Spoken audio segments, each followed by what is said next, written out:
G'day, ZiggyD here, and welcome back for match 4 in my 5-match Evacuation Evolved ShoutCast series. In this match, we're going to be playing on Rescue with the Wraith facing off against the Assault Parnell, Trapper as Abe, Support Bucket, and Medic Kyra. This should be a pretty interesting match, guys, because the area is going to be flooded with man-eating eels as the bonus for the monster, and the auto-balancing has tipped heavily in favor of the hunters due to their series of losses in the previous matches, guys. Let's jump on into it and see how it plays out. This is Commander Park. Cabot, I hope you're getting this. My men are trapped inside their barracks. The battle spread out into the wilderness. We've got wounded. We need backup. Bring my men home and we'll make it worth your while. Alrighty guys, let's get back into this. So in this match, the Wraith has taken 2 points into abduction and 1 point into decoy, and he took feed speed. Speed is going to be crucially important in this. He has very, very limited time in which to feed up in this rescue mode. You guys did see in one of the previous matches we played rescue mode, and the Wraith had very limited time to really kind of get that armor up and to get that stage 1 evolution into stage 2. Very difficult to pull off. So the abduction play and decoy play in this is interesting. I feel like not going supernova might be a bit of a mistake. I feel like that's going to be a bit difficult because that damage from supernova makes a big difference in trying to down those initial survivors. It's possible that the Wraith is going for a stronger late game strategy, but we'll just have to see how this ends up playing out. Get a few feeds just here and did get poison as the buff. It's going to be pretty helpful because you can poison both the hunters and the survivors as well, dealing damage over time to them, which can be pretty nice with the Wraith's hit and run playstyle. So we'll see how this plays out. You can see all of the flooded areas just there. They do contain man-eating eels, which is going to make just life in general for the hunters a hell of a lot harder, because that's also going to damage any of the survivors that happen to wander into those man-eating eels just there, which you can see swimming around like crazy in the water just there.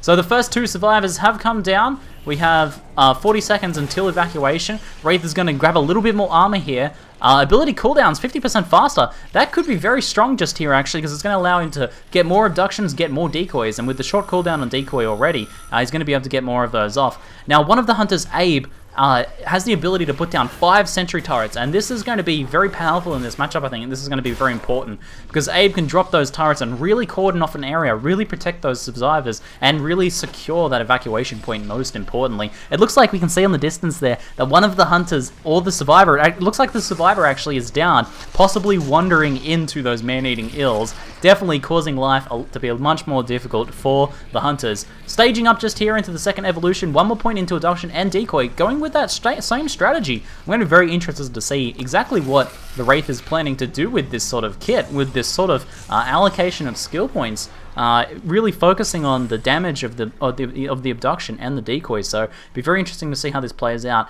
With the evacuees already being slightly down, no, they're starting to evacuate now. There goes one. So it looks like the Wraith is just going to back off and do some more feeding just here. Choosing to evolve into second stage just there means he missed the opportunity on the first survivors. Not a big deal, I don't think, if he really takes advantage of the situation to feed up a bit more and either engage as a well-armored stage 2 or engage as a stage 3 monster, hopefully. We'll see what he can do. The next survivors have spawned, and you can see the location 150 yards or meters away over there. Oh, 2 for 1 just there with the one swing. Unfortunately getting stuck on the rock, wasting way too much time.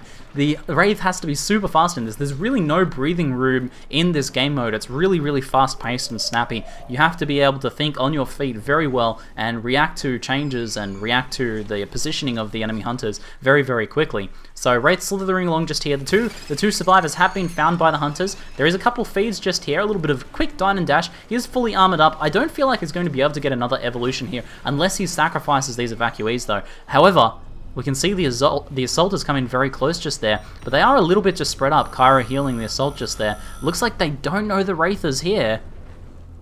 Let's see if the Wraith is able to do something with this. Potentially the possibility of getting a snatch just here, waiting for the hunters to move past. Oh, and the medic and one survivor are caught out. Grabs the medic with an excellent grab just there. He's going to be able to down this medic. And the other hunters are way too far forwards. They've just realized they started turning around just here. Let's see how much damage he can do. Without that supernova though, the Wraith really has limited damage potential. Has to sort of just slowly whack away. Nowhere near as powerful without that supernova. Again, why I think taking that supernova would have been absolutely crucial in this matchup just here, because that was a perfect grab and perfectly letting the hunters sort of go past there there and then trying to grab that. Oh, the mid-air grab of the hunter, of the medic. Wow, that was fantastic. Medic almost got away, but the mid-air grab knocked him away and then grabbed him, brought him back and finished him off. Okay, didn't quite have the burst damage potential of having Supernova, but that mid-air grab was absolutely phenomenal.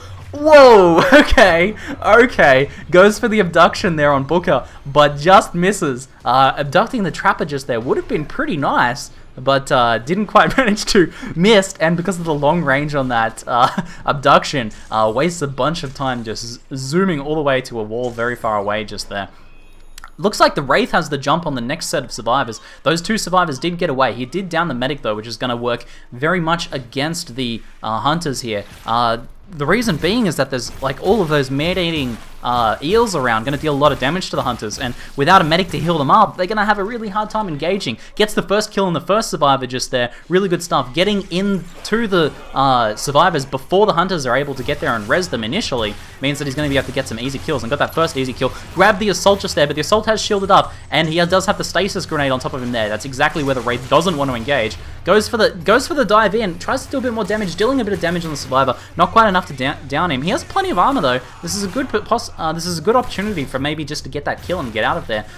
Trapper is low. He's going to go for the Trapper here. No, prioritizing the survivor. Gets the second survivor kill. This is very bad for the hunters, getting these kills really quickly in here. And without their medic to help support them, potentially the Trapper is going to go down here as well. He has downed the Trapper, filled out his evolution bar at the same time. This is a very good position for the Wraith just here.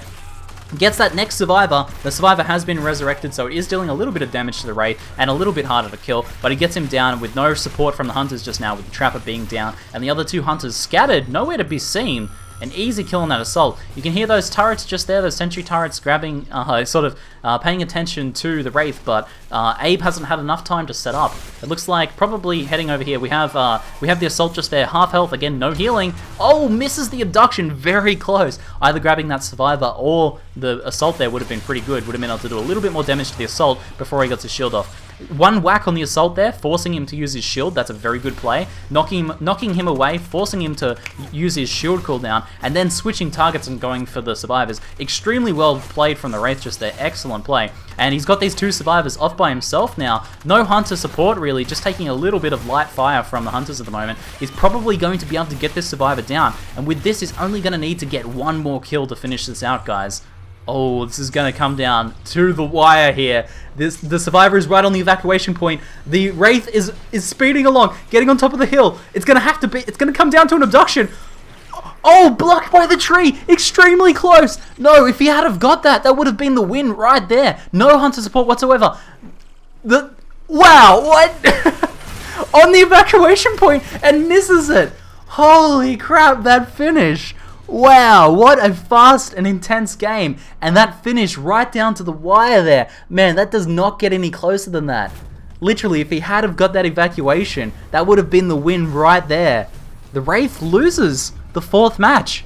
And that's going to mean that the defense in the next game is going to be a lot stronger, because they get those armored turrets in the next match, guys. In the fifth match, it's all going to come down to this. The Wraith is going to have a much tougher time after that loss there. A brutal, crucial loss for the Wraith. I can't believe that finish though. That was insane. That I would recommend you guys go back and rewatch that again, because that was epic. Alrighty guys, hopefully you enjoyed it. I'll see you guys in the next commentary. That's it for now. I'm ZiggyD, and thanks for watching.